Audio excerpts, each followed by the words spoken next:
Bonsoir, messieurs et dames. Vous voilà au JDS, Journal Dimanche au soir, qui aujourd'hui sera marqué par la 27e édition du plus grand festival de cinéma africain, FESPACO, qui a été lancé lors d'une cérémonie haute en couleur hier samedi.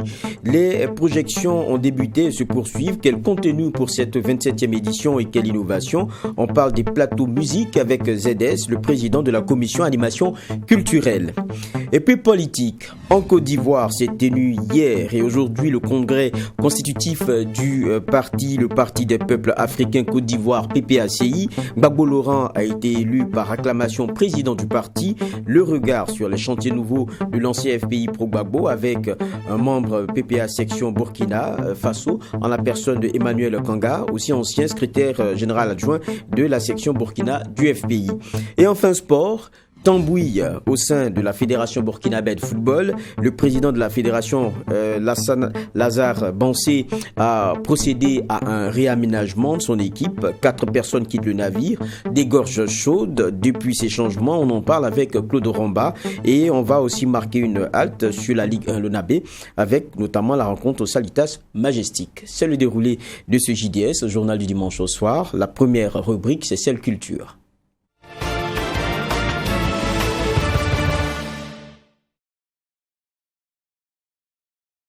Nous ouvrons avec la page culture, puisque, quoi de plus naturel, les yeux sont rivés sur Ouagadougou, la cérémonie de lancement du FESPACO pour ouvrir ce JDS, donc présidé par le président du Faso, Roch Kaboré. Le Palais des Sports a accueilli plusieurs délégations africaines, dont celle du Sénégal, invitée d'honneur pour cette 27e édition, emmenée par le ministre de la Culture, Abdoulaye Diop. Cérémonie riche en couleurs et en symboles, dont voici ici le point.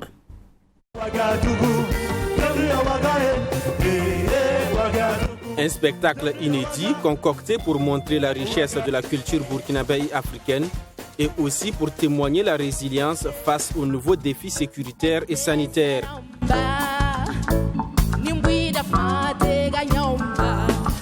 C'est dans cette ambiance musicale réunissant plusieurs artistes burkinabés que le président du Faso donne le clap d'ouverture de la 27e édition du FESPACO. Une semaine durant, la capitale burkinabé va vibrer aux couleurs du cinéma africain. Et pour le président du Faso, cela traduit la capacité de résilience face aux nombreux défis. Je voudrais d'abord saluer la tenue de cette 27e édition du FESPACO, qui se tient et qui montre bien la résilience du peuple burkinabé face aux contraintes sécuritaires et aux contraintes sanitaires. C'est une occasion pour moi de saluer mon frère et ami, le président Macky Sall, qui a accepté que le Sénégal soit l'invité d'honneur de cette 27e édition. Je dois également remercier le comité d'organisation, les artistes, tous ceux qui nous ont fait passer cet après-midi de rêve pour le cinéma africain. Merci à eux pour la qualité des prestations que nous avons vues tout à l'heure.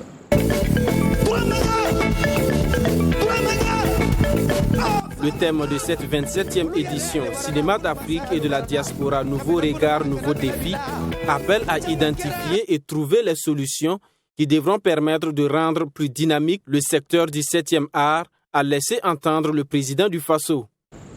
Et le thème qui a été choisi, qui vise effectivement à voir quelles sont les difficultés, les contraintes, les perspectives du cinéma africain, c'est un thème qui est important.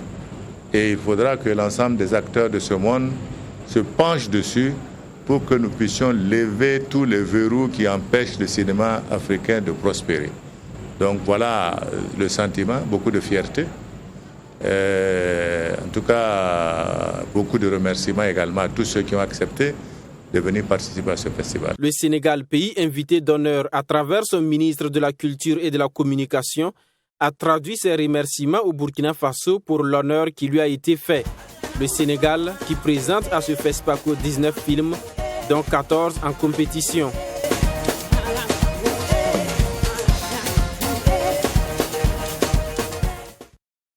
FESPACO dans lequel nous sommes de plein pied, et après la cérémonie d'ouverture, place aux projections et à tout le déroulé que l'on a, notamment pour ce qui est de ce festival très important. Je reçois pour en parler Seydou Zongo d'IZS, qui est le président de la commission culture de ce FESPACO. Bonsoir. Bonsoir. Déjà, nous, on est derrière tout ça, on n'est pas dans l'organisation. On avait nos petites craintes et tout, avec tout ce qui se disait sur la cérémonie d'ouverture. C'est loin derrière nous. Et on a regardé cette cérémonie belle en couleurs, pleine de symboles. Vous, comment vous l'avez apprécié? Oh, moi, j'ai trouvé que c'était sublime. C'était sublime. Et ce que j'apprécie par-dessus tout, c'est que c'était pas gagné d'avance. Moi, je voudrais remercier toutes ces femmes, tous ces hommes qui, parfois avec des économies de bout de chandelle, qui au forceps ont accouché d'un aussi beau spectacle, d'une aussi belle ouverture. Donc, moi, je dis bravo au Comité national d'organisation. Voilà. Et je trouve que à travers ça, le Burkina Faso a montré une fois de plus que, au-delà de tout, ce pays il est capable, mais de prouesses qu'on ne peut pas imaginer. Moi, je dis, franchement, on appréhendait tous. Mais en même temps, c'est ça, c'est burkinabé, ça. Et je crois que c'est là aussi une marque de la résilience. Voilà. Moi, je crois que c'est un acte transcendantal. Voilà. Aller au-delà, chacun a puisé dans ses réserves. Je voudrais remercier tous les artistes qui ont participé à cette belle fête-là. Et je crois que ça augure d'un FESPACO qui va être peut-être l'un des meilleurs FESPACO. En tout cas, j'ose le croire. Voilà. D'accord. Je rappelle que vous êtes président de la commission culture et donc vous occupez de l'after-projection. Mais c'est quoi au juste? Et puis, qu'est-ce qu'on met dedans? Mais la musique, moi, il y a un réalisateur qui m'a dit une fois, la musique est un acteur dans un film. D'ailleurs, jusqu'à une date récente, quand l'industrie du disque se portait bien, on vendait, il y avait un classement de BO, de bandes originales. Donc voilà, et il y a des bandes originales qui sont restées célèbres. Mission Impossible, avec ce thème ou un film cowboy, je sais plus, c'était le bon, le méchant, la brute, un truc comme ça, le fameux sifflet. Donc vraiment, la musique est un acteur à part dans un film. Et ça bouffe un certain budget. On a estimé, je crois que les pères fondateurs du FESPACO ont estimé que après les projections dans les salles obscures, il était de bon ton qu'on s'égaye un peu. Je crois que c'est une marque aussi. C'est comme parce que pour moi, la montée des marches à Cannes, ce n'est ni plus ni moins qu'un défilé de mode. Parce qu'on y va pour savoir qui a porté telle marque. On dit, tiens, Wesley Snipes ou je sais pas moi, Julia Roberts a porté du Gucci, du quoi, mais tout ce que tu veux. Je vais pas faire de la pub. Donc, je crois que c'est là que le FESPACO aussi est différent d'autres festivals de cinéma à Marrakech et tout ce que vous voulez. C'est de pouvoir trouver un mécanisme pour arrimer la musique au cinéma. C'est ainsi que ça va faire la 3e fois, mais ça existait avant, que je suis en charge de gérer ce qu'on appelle les plateaux musicaux. Donc il y en a 3 au total. Okay. Voilà. C'est vrai que lorsque je vous appelais, avant que vous n'arriviez ici, parce qu'on cale depuis, on essaie de vous avoir, c'est pas facile. Vous étiez, je pense, sur Kwame Nkrumah. Vous avez vu avec 3 plateaux, c'est où? Donc, c'est sur Kwame Nkrumah, cette avenue que nous appelons chaleureusement c'est l'équivalent de notre Champs-Élysées. C'est ça. Voilà. En face de l'hôtel Splendide, au Taxi Brousse. Je rappelle que le Taxi Brousse, jusqu'à une date récente, était dans le guide du Ruta, qui est le guide par excellence de tous les sites connus au monde. Et donc là-bas, il y a du live à partir de ce soir, pendant une semaine.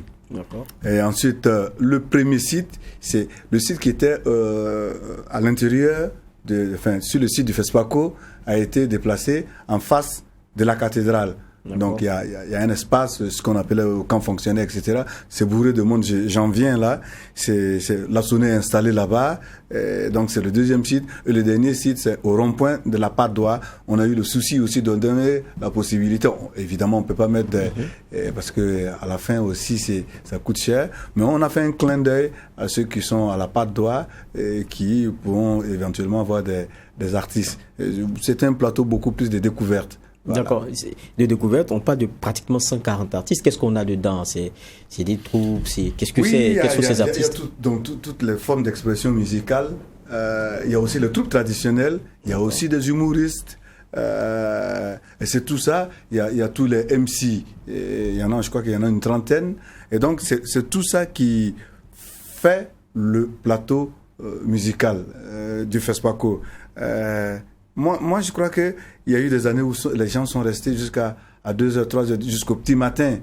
Parce que c'est ça aussi, la fête. Et puis, ce que je voudrais signaler par-dessus tout, c'est de montrer que, certes, on passe par des moments difficiles, sur le plan sanitaire, sur le plan sécuritaire, mais on est aussi capable de rebondir sur nos pattes comme le ferait un chat. Donc moi, je trouve que c'est une leçon aussi que ce pays qui est, voilà, on est comme le phénix, nous, les Burkinabés. On a toujours su trouver le petit truc pour rebondir, pour résister. Moi, je mets l'accent vraiment sur le caractère résilient de ce FESPACO. Parce que, franchement, c'était pas facile. C'était pas facile. Et au risque de me répéter, je dis une fois de plus, bravo au comité national d'organisation. Bravo donc. Et puis, on dira au président de la commission culturelle que vous êtes, donc, cet appel qui est lancé à l'endroit des festivaliers. Quand vous finissez dans les salles, il y a des spectacles qui sont offerts pour vous dans 3 places. Il y a Kwame Nkrumah, il y a la Patte d'Oie. Au rond-point de la Patte d'Oie. Et en face de la cathédrale. Je m'en voudrais de vous laisser partir, ZS. Je vous appelle comme ça maintenant parce que là c'était Asseyilou Zongo. L'autre casquette est partie. Voilà, l'autre casquette elle est partie.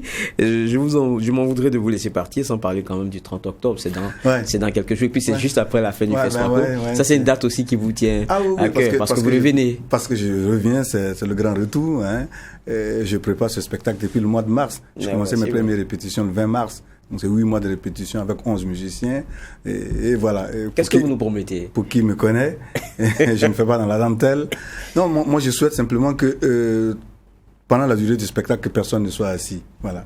Qu'on reste debout. Voilà. Comme on est en train d'être debout pendant le FESPACO, ce serait bien que, parce que c'est quand même aussi, par ces temps qui courent, c'est ce que j'ai appelé aussi le concert de l'unité nationale. Voilà. Je vais au-delà de la réconciliation. Je parle carrément d'unité nationale.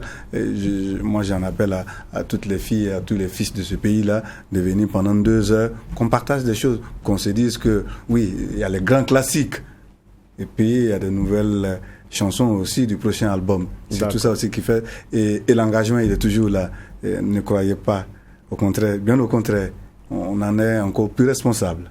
Donc un ZS qu'on va revoir, qui revient et qu'on va redécouvrir parce qu'il a de bonnes choses aussi à nous préparer. Merci bien. Merci beaucoup. Bonne suite. J'ai dit à ZS, mais aussi bonne suite au président. Je vous invite, sortez ce soir, profitez, et comme le diraient nos voisins d'en face, vivons vivants.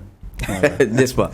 Merci bien. Et on va nous passer à une autre actualité, mais on reste toujours dans le domaine du film, du cinéma. L'Académie des Sotigui et Reynal Assurance qui ont procédé à une signature de convention. C'était le jeudi 14 octobre dernier à Ouagadougou. Cette signature de convention va permettre aux acteurs du cinéma burkinabé de bénéficier à moindre coût d'une assurance santé afin de pouvoir se soigner en cas de maladie. Hyacinthe Savadogo nous en donne le détail. L'Académie des Sotigui et Reynal Assurance consolide leur lien de collaboration à travers cette signature de convention. Une convention qui se veut être un clin d'œil à l'endroit des acteurs du 7e art au Burkina Faso. Il s'agissait pour nous de vous présenter la police d'assurance Sotigui qui permet aujourd'hui de répondre à un besoin spécifique. De plus en plus, nos acteurs souffraient, nos acteurs du cinéma africain.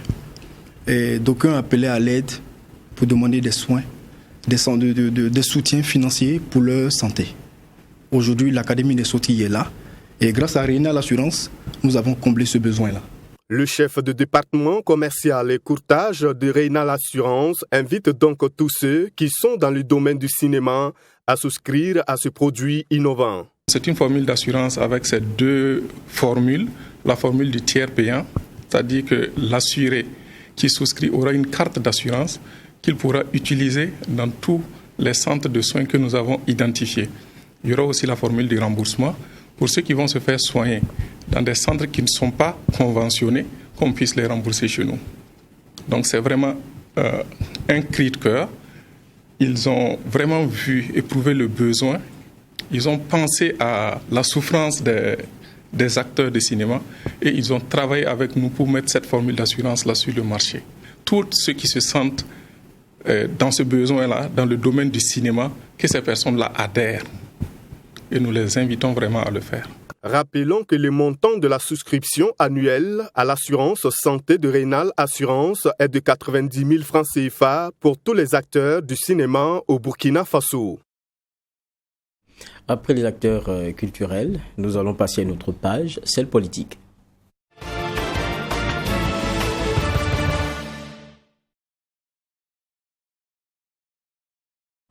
Nous l'annoncions en titre, après avoir jeté l'éponge dans la lutte de leadership pour le contrôle du Front populaire ivoirien FPI, Gbagbo Laurent s'est lancé dans une nouvelle aventure, celle de la création d'un nouveau parti politique.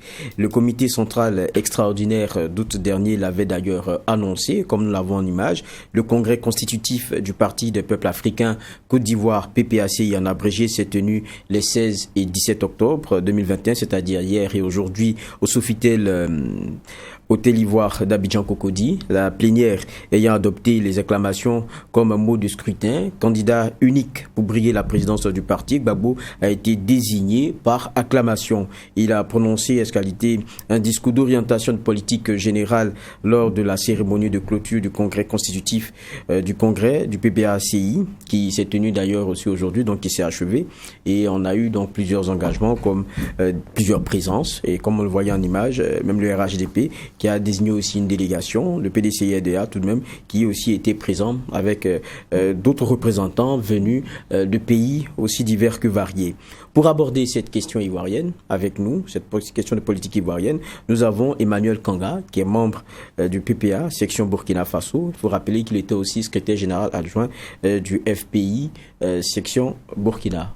Bonjour, plutôt bonsoir et merci d'être avec nous, Kanga. C'est nous qui vous remercions. D'accord. On a vu donc ces images-là, c'est hier et aujourd'hui, ce qui est historique dans la vie du parti qu'est le FPI, qui aujourd'hui a plusieurs tendances en son sein. Et comme disait à un moment donné Gbagbo Laurent lui-même, laisser l'enveloppe à celui qui en a le caractère légal et puis reconstruire ce FPI-là dans la dynamique qu'il veut. Mais la première question qu'on se pose, c'est qu'est-ce qu'on devait attendre d'un nouveau parti qui a décidé, comme celui qui a décidé de créer aujourd'hui Laurent Gbagbo? Qu'est-ce qu'on devrait attendre? D'abord, nous vous remercions pour cet honneur que vous nous donnez ce soir. Pour nous permettre de nous exprimer par rapport à tout ce qui s'est passé hier et aujourd'hui à ce congrès-là. Alors, je crois que aujourd'hui, la page du FPI à notre niveau est déjà passée. Et donc, l'idée, c'était de, comme l'a dit le président Laurent Gbagbo, de créer un nouveau parti, toujours dans la même dynamique. Voilà. Aujourd'hui, notre parti est créé dans la même dynamique et c'est plus l'objectif principal est de pouvoir rassembler tous les autres partis ou tous les autres membres de la gauche africaine. Voilà, c'est un peu ça, de façon ramassée, l'objectif qu'on vise. Et justement, il y avait le débat, quand on entendait toutes les factions en interne et tout, il s'agissait de laisser affier avec l'enveloppe, comme il disait, mais c'est avec quelle substance on crée ce nouveau parti-là? Il y a de la matière. Bon, je crois que ce débat-là est déjà passé, mais il y a de la matière. Aujourd'hui, on se rend compte que la plupart des anciens du FPI se retrouvent aujourd'hui dans le nouveau parti. Donc, du coup, il y a de la matière. On ne va pas rentrer dans les détails parce que je pense que pour l'instant, on vient de créer un parti, c'est la joie. On est encore nouveau-né, laissez-nous grandir et je crois qu'on verra par la suite tout ce qui va se passer réellement. J'ai dit qu'il y avait plusieurs partis qui ont donc envoyé des délégations assez importantes. Il y a le PDCIDA de Henri Konan Bédié, il y a par exemple aussi le RHDP. Je vous rappelle comme ça les propos, on n'avait pas pu les suivre tout à l'heure, mais je vous les rappelle. Ceux par exemple de Adama Bitogo, parti au pouvoir, qui lui aussi avait été dépêché pour la délégation RHDP. Il dit le RHDP ne fera pas l'économie de sa relation avec le nouveau parti. Le président Ouattara m'a demandé de venir apporter son soutien au nouveau parti naissant. Quand il parle il parle du soutien, il dit ne fera pas l'économie de relation avec le nouveau parti. Est-ce que on pourrait se dire au regard de la rencontre qu'on a vue Alassane Ouattara, Gbagbo, des discussions, un genre d'apaisement dans les relations, est-ce qu'il y a une possibilité des gens d'attelage Est-ce que ça, c'est possible? Pas seulement avec le RHDP, je parle aussi du PDC et RDA. Un parti politique, déjà, dans son fonctionnement, c'est de lutter pour accéder au pouvoir. Et pour accéder au pouvoir, il y a plein de choses qu'on peut faire. Il peut y avoir des alliances, il peut y avoir des compromis. Mais je crois que le plus important, c'est la politique ivoirienne qui gagne. Parce que il y a longtemps qu'on disait, on a vu tout ce qui s'est passé dans ce pays-là. Et aujourd'hui, le fait de voir les adversaires d'hier venir soutenir la création d'un nouveau parti, ça montre que nous sommes dans une bonne dynamique de politique, en fait. Et donc, du coup, l'idée, c'est pour le bonheur d'abord des politiciens et de la population ivoirienne. On peut faire la politique sans toutefois... On peut ne pas être d'accord sur des points, mais on peut faire la politique sans toutefois faire la guerre. Donc aujourd'hui, vous avez remarqué qu'il y a plusieurs partis politiques qui sont venus, qui ont été invités, qui sont venus, qui ont assisté, qui ont même pris la parole, qui ont félicité. Tout ça, c'est pour la bonne marche de la politique ivoirienne. Et je pense que nous sommes bien lancés dans cette dynamique-là. Il y a eu, on a parlé des présences, il y a eu des absences aussi remarquées. Parmi les absences les plus remarquées, je citerai celle de Simone Evé Gbagbo, l'ex-première dame, qui a toujours été aussi comme un genre de doublon politique pour Laurent Gbagbo. Quelle lecture vous faites de cela? Est-ce que ce n'est pas la rupture qui semble être ici consommée? Je ne pense pas. J'ai pas pu être moi-même au Congrès. Je crois que notre représentant actuellement est sur Abidjan. Il sera là et on aura les meilleures informations. Mais je crois qu'il y a eu beaucoup d'absents. En dehors de Madame Simone Evé Gbagbo, il y a eu aussi beaucoup d'absents. Et donc, chacun peut-être a pu être empêché pour une raison que ce soit. Mais je pense pas que nous, on parlera pas de rupture parce que le problème qui se pose, il y a d'abord deux problèmes. Il y a un problème de couple, et ça, nous, on rentre pas dedans. Mais nous analysons plus la partie qui nous intéresse, c'est la partie politique. Évidemment. Et jusque-là, rien n'a été vraiment déclaré de façon officielle qui présage une rupture. Donc, du coup, on s'est dit qu'il y a eu des absences, c'est vrai, mais bon. Et pourtant, quand on voit la page Facebook officielle de Madame Evé Gbagbo, l'absence en Abidjan est donnée parce qu'elle devait représenter une communauté religieuse à un rendez-vous hors Côte d'Ivoire. On se rappelle aussi qu'il n'y a pas longtemps, elle a fait démonstration aussi de sa force pour ce qui est de sa capacité de rassemblement, avec un mouvement de soutien donc, qui l'accompagne, et avec aussi quelquefois des propos qui avaient un sens et une certaine interprétation. Vous dites, on n'est pas au stade de la rupture, mais on est quand même à un torchon qui brûle. Non, je dis non. Vous venez de dire tout à l'heure qu'elle a justifié son absence parce qu'elle a été invitée à une rencontre religieuse. Donc, elle a justifié. Je suppose que elle a répondu à l'invitation. Je vais dire qu'elle a envoyé peut-être une note officielle au comité d'organisation pour s'excuser. Donc, nous, on l'a remarqué absente parce qu'on est devant les écrans. Mais comme je le dis, il n'en est rien. On attend juste que les voix habilités ou autorisés nous disent un jour s'il y a rupture ou pas. Mais pour l'instant, c'est pas ce qu'on constate à notre niveau. Pardon, justement, parce que vous êtes de cette diaspora ivoirienne-là, donc présent, et qui continue de militer sur le plan politique pour les idéaux auxquels vous croyez, qui sont aussi la ligne de ce parti-là. Quelle est la santé, justement, on dira plus FPI, pour ce qui concerne la frange Gbagbo, il faut dire maintenant PPA. PPACI pour la Côte d'Ivoire, PPA peut-être BF, je ne sais pas pour le Burkina, je ne sais pas comment ça va s'appeler. Donc c'est PPACI. PPACI, voilà. section. Ah voilà, d'accord. Mais aujourd'hui, quel est le poids de ce parti-là, ancien FPI, frange Gbagbo Laurent, dans cette diaspora ivoirienne? Le parti reste toujours vivant et en bonne santé. Je vous informe que sur 22 représentations, il y a eu 15 délégations qui sont arrivés à Abidjan. D'autres se sont excusés, mais 15 délégations, d'où le Burkina Faso qui s'est fait représenter par une délégation. Et donc, ça montre déjà que sur 22, si 15 se battent déjà pour être là, à ce congrès-là, sans oublier les autres qui ont envoyé des lettres d'excuses, mais qui ont suivi le congrès à travers certaines plateformes qu'on avait, ça montre que la diaspora est toujours en bonne santé. Dernière question que j'oubliais, et ce sera sûrement avec quoi on va terminer. On sait que il a été l'unique candidat, et c'est par acclamation qu'il a été désigné donc président du PPACI, Laurent Gbagbo. Mais il y a déjà certaines polémiques qui naissent, certaines critiques qui disent pourquoi avoir désigné quelqu'un qui est d'abord un de cet âge-là, et puis deuxièmement, qui, vis-à-vis de la loi, n'est pas encore vraiment dégagé. Il est encore condamné à 20 ans de prison.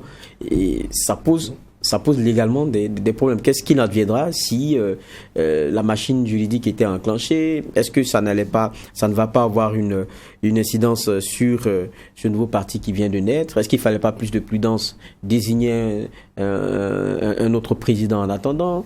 Qu'est-ce que vous en dites? Donc, sur le plan juridique, moi, je ne vais pas m'attarder sur ce plan, je ne maîtrise pas. Mais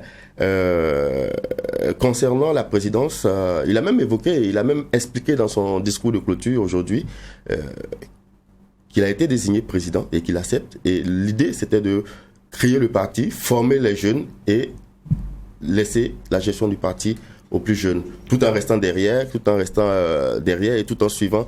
Et qu'il ne décidait pas, on ne pouvait pas décider qu'il arrête la politique parce qu'il était âgé ou parce que quoi que ce soit, mais non, il a créé le mouvement.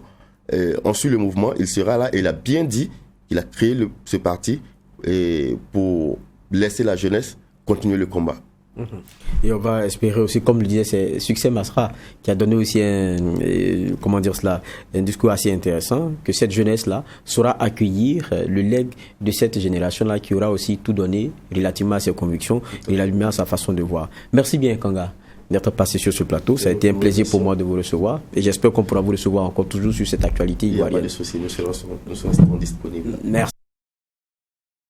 Après 72 heures d'échanges et de réflexion sur l'éducation, les acteurs du système éducatif de la région du Plateau central affirment avec conviction que le Burkina Faso a mal à son éducation. Ils se basent ainsi sur les crises que connaît ce secteur, le manque de moyens pour garantir à tous les enfants une éducation de qualité et surtout les résultats scolaires qui sont généralement en dessous de la moyenne. La région du Plateau central formule donc des recommandations pour relever les défis. Dans beaucoup d'aspects, il faut changer. D'abord, les aspects infrastructurels du moins. Et quand on voit des écoles qui sont construites à une de l'année qui s'écroulent, ça c'est déshonorant. Quand on voit aussi effectivement que le mouvement d'humeur, les boycotts, les grèves, tout ça c'est des éléments qu'il faut prendre en compte dans l'appréciation actuelle donc, du système éducatif. Et comme bien d'autres, il y a même aussi le traitement des enseignants, les kits scolaires qui n'arrivent pas à temps, les cantines qui ne sont pas très bien, qui ne sont pas approvisionnées à temps. Bon, ce sont là. C'est un certain nombre de mots qu'on a pu énumérer comme s'ils sont pris à bras le corps, quand même peut aider l'école burkinabé à avancer. Il ressort également que la formation est très souvent en déphasage avec les réalités du terrain, d'où la nécessité de réviser les curricula afin de préparer une ressource humaine de qualité au service du développement du Burkina Faso. La réforme des curricula. Ça, c'est important parce qu'effectivement, il faut le reconnaître. Quand vous prenez 100 enfants qui rentrent au primaire, et ils arrivent en troisième avec un BPC, ils même arrivent au bac avec le baccalauréat, mais ils ne savent rien faire. Ils ne savent rien faire parce que de toute façon, il n'y a rien de concret comme si tu peux faire de l'aide doigt. Mais là, c'est pour effectivement, vous avez vu que le Burkina Faso attend aussi de faire la promotion de la formation professionnalisante. Et c'est pourquoi, effectivement, actuellement, c'est de repenser, effectivement, comment orienter cette école-là pour que, dès le primaire, effectivement, que certains enfants puissent être intéressés au niveau de la formation professionnelle, pour que, avant même d'aller loin, que chacun puisse se prendre en charge dans la vie active. L'assise régionale sur l'éducation de la région du Plateau central a réuni tous les acteurs du système éducatif de la région sans exception, selon le secrétaire général de la région. Toute chose qui a permis d'examiner le document de base. Le Plateau central attend donc impatiemment les assises nationales et espère que cette démarche du gouvernement permettra de garantir une éducation de qualité. Vous l'aurez compris, nous sommes sans transition passés à la partie éducation de ce rendez-vous JDS, journal du dimanche au soir. Nous parlions donc des assises régionales sur l'éducation nationale et nous étions à donc la partie Zignaré, place à celle des assises concernant plutôt la région du centre-nord, et il faut dire que cela a débuté le 13 octobre et s'est achevé le 15 octobre. 3 jours de réflexion qui ont permis aux forces vives et tous les acteurs du système de l'éducation de passer en revue les difficultés de l'école burkinabé. Donc après le point de Zignaré, revenons donc dans la partie donc du centre-nord. Pendant 3 jours, toutes les composantes de la région du Centre-Nord étaient en assise régionale sur la question de l'éducation nationale. 12 thématiques ont été analysées assorties de propositions concrètes dans le cadre des réformes de l'école burkinabé. Une école en crise de performance et de pertinence ont reconnu l'ensemble des forces vives. La région du Centre-Nord, en plus de faire face aux défis sécuritaires et son courrier d'élèves déplacés internes, estimé à un peu plus de 100 000, elle doit aussi trouver des solutions pour une éducation adaptée aux exigences. Nous avons arrêté comme proposition, c'est vraiment une formation conséquente des enseignants et une motivation aussi forte, surtout ceux qui sont dans les zones à fort défi sécuritaire. Vous savez que les zones comme Barsalgo, les zones comme Dablo, les zones comme Pensa, Zimtanga, Boursa, Yargo, c'est des zones en tout cas à fort défi sécuritaire. Donc forcément, il faut former ces enseignants-là à plusieurs approches. Il faut également aussi doter les écoles, les établissements de fournitures, de vivres, de manuels scolaires, surtout les vivres pour les enfants, parce que comme on l'a dit, ventre vide n'a point d'oreille. Ces jours de réflexion dans la cité du Cuir ont abouti à des recommandations consensuelles et non consensuelles. Du côté du syndicat, le porte-parole régional de la coordination nationale des syndicats de l'éducation du Centre-Nord déplore la non-prise en compte de leurs recommandations, tandis que le gouverneur de la région du Centre-Nord se félicite des conclusions de ces assises régionales. Durant ces 3 jours d'assises, nous avons examiné sans complaisance le document de base et comme vous le savez, notre région vit dans une situation d'insécurité. Et le problème de la sécurité a occupé une place de choix et la gouvernance, la moralisation du secteur de l'éducation ont été en tout cas examinées et les participants ont contribué de manière pertinente à cette discussion et je voudrais vraiment les remercier. Tout est contenu vraiment dans le protocole d'accord signé. D'autant que quand le ministre actuel il est arrivé, quand vous avez remarqué, c'est le protocole à chaque fois qu'on brandit. Ça veut dire que le protocole prend en compte en tout cas la question essentielle. Et s'il est correctement appliqué, nous pensons qu'effectivement, on sera à mesure vraiment de sortir l'école burkinabé vraiment de son état actuel. Et nous avons fait vraiment des recommandations. On a été surpris que ces recommandations-là n'ont pas été vraiment lues vraiment devant l'Assemblée pour prendre à témoin vraiment l'opinion régionale, voire vraiment nationale. Donc ça, nous déplorons vraiment et cette manière aussi de faire les choses. L'école burkinabé est à repenser et réformer afin qu'elle puisse répondre aux multiples exigences du Burkina Faso, former des responsables productifs et créatifs dans un cadre de mondialisation de plus en plus concurrentiel.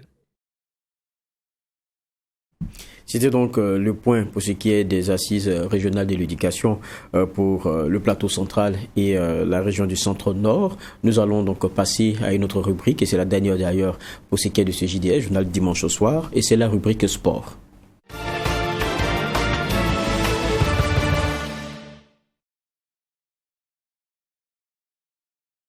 Et pour ouvrir cette page sport, la maison des jeunes de Ouagadougou qui dispose désormais d'un terrain de sport flambant neuf. Il est composé de 2 terrains de basketball, d'un terrain de handball et de 3 tribunes. L'œuvre est le fruit d'un partenariat entre la société minière Gold de Sakane, SA, et la fondation Giant Africa. Serge Kabouré pour le point. Lieu mythique et historique des sports de main, construit depuis 1948, la maison des jeunes de Ouagadougou, située à proximité de la mairie centrale, fait désormais peau neuve. Réhabilitée par l'entremise d'un accord de partenariat entre la société minière IAM Gold et Sakane SA et la fondation Giant Africa, la maison des jeunes de Ouagadougou dispose désormais de 2 terrains de basket dotés d'équipements de dernière génération, un terrain de handball ainsi que 3 tribunes dont 2 couvertes. Le plateau de la maison des jeunes de la ville de Ouagadougou était dans un état vraiment déplorable. Et quand nous avons eu l'opportunité d'avoir ce projet, nous avons pensé tout de suite à ce terrain qui est mythique, qui est historique et qui porte beaucoup de valeur. Et aujourd'hui, vous avez dû le constater vous-même que ce terrain a été réhabilité et pour la jeunesse de la ville de Ouagadougou, ce sera un lieu où ils pourront s'exprimer, se former et s'adonner à l'activité sportive qui est une activité saine et pour l'esprit et pour le corps. D'un coût total estimé à 150 millions de francs CFA, les travaux ont duré 3 mois et ont été financés par la société minière IAM Gold et Sakane SA. Nous avons approché la mairie de Ouaga pour voir, nous avons décidé d'abord que ce serait mieux de le faire à Ouaga parce qu'il y a plus de jeunes. Nous avons approché la mairie qui a proposé de renouveler de rénover la maison des jeunes, comme il a dit, qui est un centre mystique. Donc, en partenariat avec Giant of Africa et puis la mairie, nous sommes fiers aujourd'hui de voir l'achèvement de ce projet, à peu près 150 millions que nous avons financé, pour mettre à disposition de la jeunesse de Ouagadougou, mais la jeunesse de Burkina et de la Fédération de basketball de Burkina. Nous sommes très fiers de cela. Co-partenaire de cette réalisation, la Fondation Giant Africa, dont la mission est d'utiliser le basketball comme moyen d'éducation afin d'enrichir la vie de la jeunesse africaine, a été représentée par son président.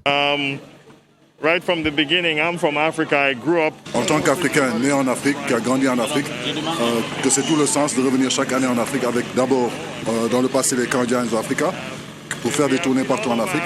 Mais ayant réalisé que la construction d'infrastructures devrait être prioritaire, il a décidé que maintenant Giants Africa dans sa mission intègre cet aspect pour le développement holistique de la jeunesse à travers le sport et l'éducation, parce que le sport est un vecteur d'éducation aussi. This needs to be something we take advantage and take priority to do. Notons par ailleurs qu'à l'issue de l'inauguration, un stage d'encadrement de basketball est prévu pour 100 jeunes de la capitale burkinabé. Retour sur ce plateau et nous avons avec nous Claude Romba. Bonsoir Claude. Bonsoir Geoffroy, je pense que c'est un plaisir renouvelé chaque fois d'être sur ton plateau. Ouais, un vrai plaisir parce qu'avec vous on a l'essentiel du point du sport. Et en tout cas ce qu'on a manqué toute la semaine, on l'a ici et on est tranquille avec analyse et décryptage en plus. Merci pour cela. On va commencer par notre Ligue 1 Lonabé. On a eu ce soir un Majestic Salitas, 2-1. C'est le score final de cette rencontre. Des buts qu'on va partager aussi parce qu'on les a en images. Donc je disais c'était Ligue 1 Lonabé, c'était ce soir même, comme on le voit, un tir qui a été arrêté donc par le portier. Le Majestic. La première occasion a été allumée par Salitas, ensuite un deuxième coup franc et ça va faire mouche puisque Salitas va profiter de la situation, non plutôt 1-0 ici sur cette action, non. Je pense que faut dire que le match s'est soldé par un score de 2-1 pour l'équipe de Salitas. Et on voit le deuxième but de Salitas qui a été marqué par Kwanda. Suleiman Kwanda, le transfuge qui a joué du côté de la SEC Mimosa, ex-international burkinabé. Pas ex-international burkinabé, il faut le dire, parce qu'il est toujours en compétition, il peut toujours être appelé par l'entraîneur Kamo Malo. Et donc Salitas qui est venu à bout de cette équipe de Majestic dans ce qu'on a appelé le classique du football des académiciens, parce que vous savez, Salitas c'est une formation une école de football avec ce très joli but de Saban qui a été bien servi par Nino Jeffrey et qui permet donc à Salitas de prendre l'avantage au score, et c'est cet avantage qui va rester jusqu'à la fin du match. 2-1 pour l'équipe de Salitas qui s'impose dans ce choc des académiciens. Je propose d'ailleurs qu'on écoute les deux coachs. Tout à fait. Vous avez constaté comme nous, on a dominé la première mi-temps et en deuxième mi-temps, Salitas arrive à nous planter 2 buts. C'est le football, ça arrive. On va laisser préparer pour pouvoir aborder le match qui vient. Au sein de Majestic, il n'y a rien. Les matchs se suivent mais ne se ressemblent pas. Nous venons d'une victoire contre le Racine. Aujourd'hui, on perd. C'est le championnat. Il faut se préparer pour les matchs à venir. Sinon, il n'y a rien à la maison. Connaissant nos forces et nos faiblesses, on va plus travailler sur nos forces pour pouvoir aborder les matchs à venir. Et c'est vrai, on a gagné, mais il y a des choses à corriger, il y a des choses à travailler et nous sommes là-dessus. Sur le plan tactique, l'adversaire nous avait laissé le ballon en première partie et il procédait par des contres. Et c'était difficile pour nous parce que lorsqu'on perdait le ballon, on se faisait piquer par derrière. Donc il fallait réajuster le positionnement des joueurs et aussi revoir quelques principes de jeu pour pouvoir faire reculer l'adversaire. Et les garçons ont bien réagi. Mikiema est polyvalent en défense. Si vous le voyez, c'est un garçon qui peut jouer parfaitement dans l'axe comme sur le côté. Et d'ailleurs, en équipe nationale, c'est son poste. Donc c'est tout à fait normal qu'on l'exploite dans ce qu'il peut exceller et dans ce qu'il excelle. On va dire des coachs qui sont assez réalistes. Une défaite et qui se prend dans la mesure, parce qu'ils ont dit qu'on peut mieux faire, on peut rendre une meilleure copie. Maintenant, une victoire aussi, on va dire de l'autre côté, dans l'humilité, parce qu'ils se disent qu'il y a beaucoup à parfaire. Tout à fait, il faut dire que c'est plutôt Idrissa Congo qui est l'entraîneur donc, de Salitas, qui était le dernier intervenant. Il faut dire que Salitas reste dans sa bonne dynamique parce que ils enchaînent une deuxième victoire de rang après donc, le succès de la semaine dernière. Et donc je pense que pour le moment la mayonnaise est en train de prendre, c'est une nouvelle équipe qui est en train donc tout doucement de se mettre en place parce que presque l'équipe a été remaniée à presque je dirais 60 à 70%. Du côté donc de Majestic, ça commence à un peu ça commence à faire un peu beaucoup quand même parce que Majestic n'arrive pas à véritablement dominer, à prendre la mesure de ses adversaires dans ce championnat-là. Donc je pense que du côté du coach, ça va commencer. En tout cas, la crise n'est pas loin. On sait que le coach, c'est Moussa Sanogo Falcao qui a pris depuis le début de la saison les rênes donc, de cette équipe de Majestic qui reste quand même une équipe qui tisse bien le ballon et qui reste quand même comme l'un des cadors du football burkinabé. Attention, à ne pas tomber dans la crise du côté donc, de Majestic. Cette quatrième journée aussi a donné les autres résultats suivants. L'AS Police en match avancé a étrié l'ASFB par 3-0. L'ASK a fait match nul avec l'AS Sonabel, 1 but partout. L'EFO a réalisé sa première victoire de la saison sur l'ASEC de Koudougou, 1-0. Royal qui a fait plier les Chines à Kiko FC, 2-1. Ça commence à être difficile pour l'équipe de Kiko qui avait très bien commencé et qui enchaîne une deuxième défaite. Je pense qu'il va falloir se réveiller du côté de Bobo Dioulasso et de Kiko FC. Salitas, on l'a dit, a pris le meilleur sur Majestic, 2-1. Vitesse a donc surpris à domicile l'équipe du Rail Club du Kadiogo, 3-1. L'USFA tout à l'heure donc s'est imposé face au RCB, 2-1. Et puis le match qui va rester, c'est AS Douane Asfa Yenega qui est prévu pour le 9 novembre prochain. Vous savez que l'Asfa Yenega se déplace du côté d'Abidjan pour recevoir l'équipe de Binga FC dans le cadre donc de la Coupe de la Confédération. Et donc, en cas de l'ASFA a battu au match aller 1-0. En cas de victoire donc de l'ASFA, se qualifie pour le tour de cadrage et va attendre donc les reversés de la Ligue africaine des champions. En tout cas, on espère que ça va aller pour les protéger de la princesse Yenega dans cette compétition. Voilà. Autre sujet qu'on voudrait aborder donc dans la partie sport, moi je l'avais déjà annoncé en début d'émission avec cette grande question. Est-ce qu'il y a des brouilles, des tambouilles au niveau de la Fédération burkinabé de football? Dans tous les cas, il y a un communiqué qui nous le fait croire, parce qu'il est d'abord signé du secrétaire à la communication et au marketing, Salifou Gigma, et on apprend qu'au sein de la Fédération burkinabé de football, il y a quand même 4 personnes qui quittent le navire. Il y a Raymond Dagba Dipapi, qui est le chargé de la normalisation des centres de formation. Il y a Sibiri Jean-Paul Ramdé, juge, et puis il y a Madame Isabelle Tal du développement du football féminin et Bouré Mazio qui lui est le patron des arbitres qui viennent donc de partir. Avant on avait il n'y a pas si longtemps un autre le quatrième vice-président des finances. Voilà, qui lui aussi était parti. Claude Romba, est-ce qu'il n'y a pas de problème au sein de l'équipe? À vue d'œil, on peut dire que probablement et qu'il peut y avoir des problèmes. Il y a eu un premier réaménagement avec le départ, comme on l'a dit, du patron des finances qui est parti. Ensuite, aujourd'hui, on voit 4 qui débarquent, qui sont donc remplacés. C'est vrai que pour certaines personnes, ils ont été limogés, pour d'autres, en tout cas, ils ont été remplacés. Il faut dire que dans le communiqué aussi qui annonce cela, on dit que le président de la fédération a pris une décision de réaménager son comité exécutif. Maintenant, est-ce que ça laisse entrevoir qu'il y a des embrouilles? Parce que bon, en l'espace d'une année, on réaménage 2 fois, on peut se poser des questions. C'est clair. Maintenant, l'autre question aussi qu'on peut se poser, est-ce que, évidemment, le président a autorité à pouvoir faire tous ces réaménagements au niveau donc, de son comité exécutif?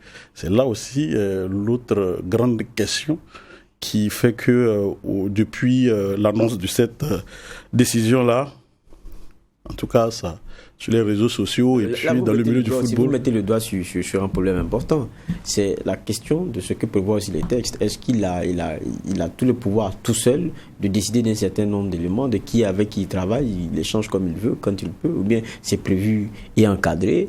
Et qu'est-ce qu'il fait? Parce qu'on a l'impression qu'à l'intérieur aussi il y a des gorges chaudes, il y a des gens qui ont la critique aussi de ce que le processus en lui-même n'est pas si sain. Tout à fait.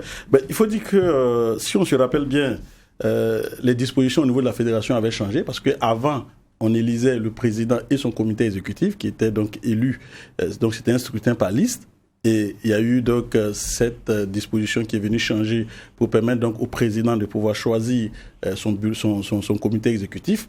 Tout simplement parce qu'à un moment donné, on s'est rendu compte dans l'exercice du pouvoir que c'était un peu dans le scrutin des listes, les clubs donc affectaient par exemple leurs représentants pour le comité exécutif. Donc du coup, le président qui est élu se retrouvait dans une situation où il n'a pas forcément choisi ces personnes, ou en tout cas c'était des compromis.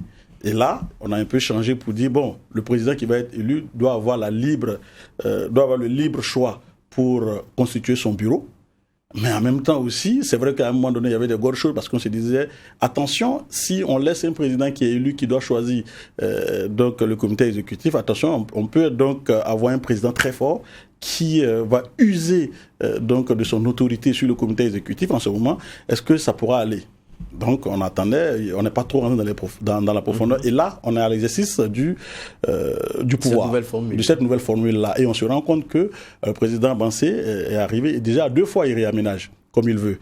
Et on s'interroge, est-ce que c'est vrai qu'il a peut-être des compétences, mais il faut dire que l'article 48 aussi encadre les compétences du président de la Fédération burkinabé de football. L'article 48 des statuts de la Fédération burkinabé de football donc fixe évidemment les pouvoirs et dit que le président de la fédération a un pouvoir de nomination. Autrement dit, c'est-à-dire qu'après son élection, il peut choisir librement son équipe. Mais vous oubliez que quand on choisit librement son équipe, après il faut faire valider la liste au niveau donc du ministère et au niveau du ministère de l'administration territoriale. À partir de ce moment, il est difficile de changer. D'accord. Voilà, donc à partir de ce moment, ça veut dire c'est comme vous avez votre association, vous avez votre bureau, dès lors que vous partez prendre le récépissé pour pouvoir changer, seule l'Assemblée générale acquitus peut donc apporter des modifications. Mais pas le président de la fédération qui tout seul qui peut donc prendre ces décisions-là. Mais est-ce que dans ce cas de figure, ça s'est fait tout seul? C'est la question aussi qu'il faut poser. Quand on lit le communiqué, on dit le président a pris cette décision-là. Voilà. Est-ce que c'est le président seul qui a pris cette décision? Si c'est le cas, ça devient difficile parce que l'article 45 détermine aussi les compétences du comité exécutif qui peut révoquer provisoirement quelqu'un. Et ça, c'est provisoirement. Et si le comité exécutif décide de la suspension d'un membre du comité exécutif, en ce moment, il va falloir que 12 membres de ce comité exécutif donc approuvent cette décision avant qu'elle soit entérinée et que la personne ne peut... C'est même pas... La personne est suspendue. Et donc à la prochaine Assemblée générale, la personne a la possibilité donc de se défendre. Et puis l'Assemblée générale va décider de son cas. Alors que dans cette situation-là, on se rend compte que le président de la fédération a pris une décision. Parce que aujourd'hui, quand on se renseigne un peu dans le milieu, la décision est tombée comme un coup près. Même les concernés ont été surpris de cette décision parce que c'est sur les réseaux sociaux qu'ils ont été informés de ce qu'ils ne font plus partie donc, du comité exécutif. Donc il y a une violation apparente, je viens de dire, il y a une violation apparente des textes de la Fédération burkinabé de football. Donc c'est des dispositions qu'il va falloir donc, voir parce que, évidemment, c'est une situation, on ne voulait pas rendre, parce que quand on a un président qui est trop fort et qui peut décider, et qui a les coups de trop franches. Voilà, pas les coups de franche, mais qui a la décision de vie ou de mort en griffe, je dis, sur ces sujets, ça devient un peu compliqué. Et donc tout cela est aussi encadré, c'est-à-dire que c'est un président qui est là, mais évidemment, pour son comité exécutif également aussi, c'est encadré. Et puis on se pose des questions dans les changements. Vous l'avez dit, il y a le juge Ramdé qui qui part, qui est donc chargé des affaires juridiques et de l'octroi des licences. On sait également qu'il y a une situation qui prévaut actuellement, la situation on peut l'appeler le cas réel du Faso et Diawaba, ce qui est une décision qui a été d'abord prise par la Ligue de football amateur qui permettait donc, après cette décision qui permettait à l'équipe du Real du Faso d'être en première division. Ensuite, la décision est partie du côté donc, de la commission d'appel. La commission d'appel a statué et a donné raison à Diawaba. Du coup, le Real du Faso n'accède plus en première division. C'est donc l'équipe du Sahel qui accède en première division. Et on a vu que le Real du Faso a fait recours. Or, les textes de la fédération aussi disent que les décisions de la commission d'appel sont, je dirais, la commission d'appel, c'est un dernier ressort. Donc, il n'y a plus de possibilité d'appel. Et là, on a vu qu'il y a une autre commission qui est venue pour remettre en cause cette décision-là. Donc, du coup, ça a créé toute une disposition. Maintenant, est-ce que le juge qui a été débarqué, est-ce qu'il y a un lien de cause à effet? Parce que, bon, pour certains, ça n'a pas respecté le droit. Et également, pour le juge également aussi, il semblerait aussi que ça n'avait pas respecté le droit. Est-ce que c'est ça qui fait que, bon, dans cette façon de ne pas s'accorder avec le président, est-ce que c'est ça qui a provoqué son départ? Ça aussi, on ne sait pas. Beaucoup de questions. En tout cas, dans tous les cas, c'est un véritable jeu de chaise musicale. Un véritable jeu de chaise musicale. On a Ousmane Diallo qui est devenu le président de la commission centrale des arbitres. Il y a Aïbata Kabré qui quitte les affaires sociales pour devenir donc responsable du développement du football féminin. Et puis, son poste à elle va revenir à Madame Céline Pingwende Ouedraogo. Et puis, il faut noter aussi une rentrée quand même, c'est celle de Issouf Fayamba dans le comité exécutif pour occuper donc le portefeuille de normalisation des centres de formation, ce qu'occupait d'ailleurs Papi. D'accord. Mais il faut dire que c'est un feuilleton qui est loin de donner son verdict. Comme on a dit, quand on se réfère donc aux différents articles, l'article 57, il est clair, hein, donc il traite donc des révocations. Le président n'a pas compétence pour révoquer quelqu'un. Voilà beaucoup de questions donc suscitées. Il va et on espère que les heures et jours à venir nous permettront d'y voir beaucoup plus clair. Mais dans tous les cas, ça sent bien la tambouille au niveau de la Fédération burkinabé. Est-ce que ceux qui ont été révoqués vont l'entendre de cette oreille? Ce n'est pas évident. Parce que pour certains, en tout cas, ça n'a pas respecté non seulement la forme, mais également aussi, il n'y a pas eu cette élégance d'abord d'informer les personnes de ce qu'elles... Voilà, quand on apprend sur les réseaux sociaux, ça crée une autre situation. Alors que, bon, aujourd'hui, le football burkinabé a besoin de plus de sérénité pour permettre donc son développement. Vous le savez, les étalons sont engagés dans ces éliminatoires de la Coupe du Monde et que ces étalons très bientôt vont jouer les 2 derniers matchs, alors que la fédération n'a même pas encore un directeur technique national. Donc tout ça là, c'est des questions essentielles. Est-ce que aujourd'hui, on peut dire Lazare Bansé ou comment quelqu'un se tire une balle dans le pied? Parce que là, ça va être assez compliqué à régler. Et il va falloir vite gérer cette situation là pour que ça soit une situation assez sereine à la Fédération burkinabé de football. Merci bien Claude Romba. Donc dans cette partie sport, on est revenu sur cette Ligue 1 Lunabé, tant dans les matchs joués aujourd'hui que par la polémique avec ces dernières décisions de la Fédération burkinabé de football. Cela met aussi le point final à cette session de JDS, journal dimanche soir, que j'ai pris plaisir à présenter. Je vous retrouve dimanche prochain et d'ici là, portons-nous bien.